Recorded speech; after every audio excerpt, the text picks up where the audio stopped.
Welcome to the Writer Reads Short Stories. This one is of Heart and Hearth, Part 1. The wind blew, strong and cold, swirling leaves. Flurries of autumn bronze and gold lifted and spun in brief rustling flocks, covering the path, then clearing it, echoing the rattle of late-clinging foliage in the branches above. Birds flew against a backdrop of towering storm clouds, tossed against their undersides despite stuttering wing beats that strained to keep them aloft. Ice cut through the air in hostile companionship, and fat drops of rain threatened to fall. Yardley wished he'd worn a turtleneck to augment his upturned collar, and was glad he'd chosen the duster when he'd first observed the day.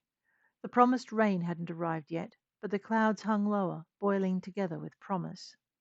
The wind ruffled and pulled the treetops, tearing leaves from their perches to join the coloured drifts below, and bushes rattled empty webs of twigs in chorus. It had been a bitter day, and the night promised to be a howling outrage. And somewhere nearby, a kitten was stuck in a tree. All Yardley wanted to do was get home, but he could hear it mewing, yelling in desperate kitten cries that reminded him of distant seagulls, except we're nowhere near the ocean. He tried to keep walking. Mew, mew, mew, faint but still audible over the whining sigh of the wind. I don't need another familiar, he said. I don't. Mew, as if the ocean were nearer than a couple of 100 miles. Yardley imagined the scent of salt on the wind and glanced up, half expecting to see white wings shining brightly beneath a storm. All he saw were crows, or maybe ravens. The thought it might be the latter made him shiver. I don't need another familiar. I really, really, really don't. Mew!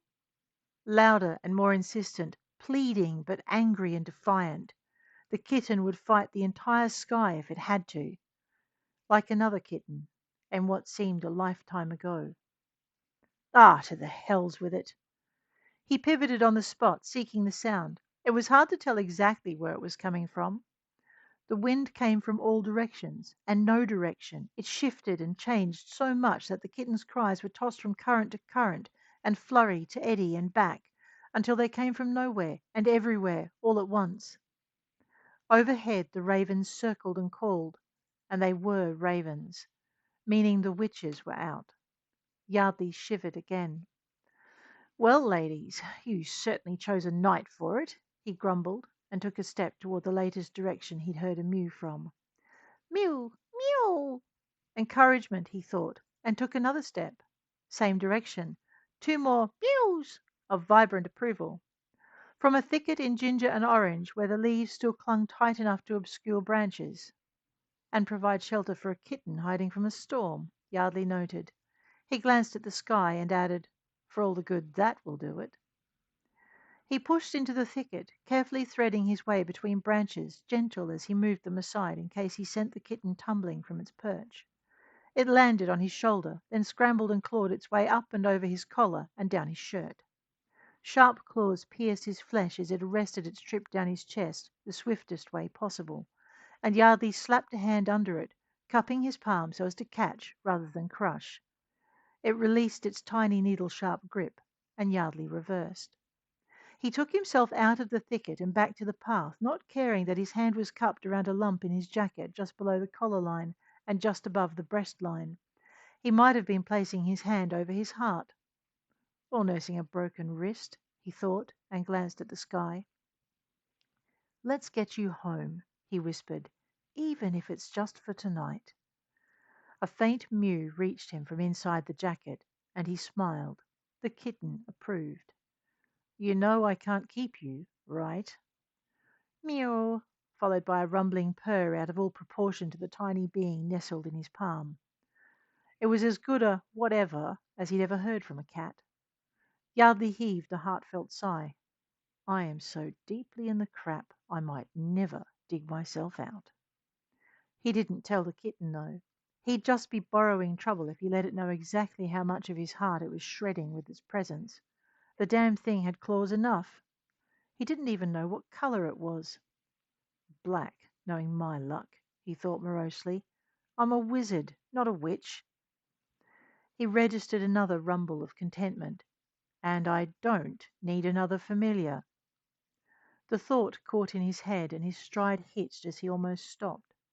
If the air hadn't felt moister and a particularly nasty nip of wind hadn't gusted up his trouser leg, he might have. Instead, he lengthened his stride and headed for home, relieved when the ravens returned to playing in the storm, and didn't follow. He wondered which of the locals was keeping a more subtle eye on him. Because for sure they are watching, he thought. They are always watching. Even if it was just one. There's always one. He lived on the edge of a town so small it might have been a hamlet if it hadn't been too small to have ham.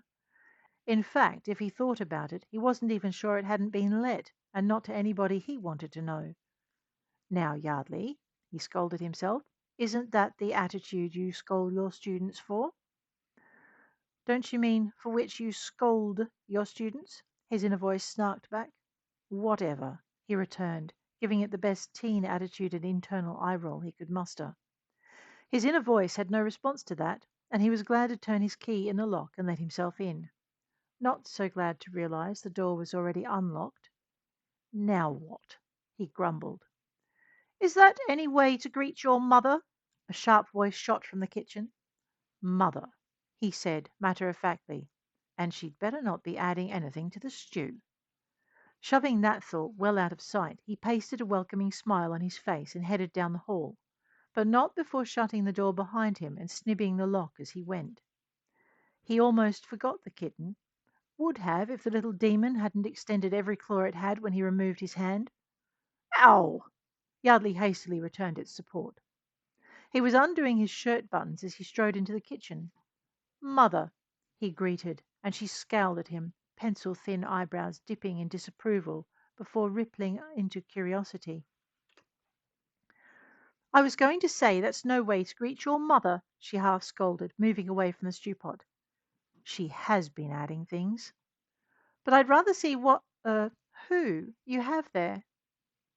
Yardley succeeded in one-handing the buttons before she decided to help him, then wormed his free hand under the kitten.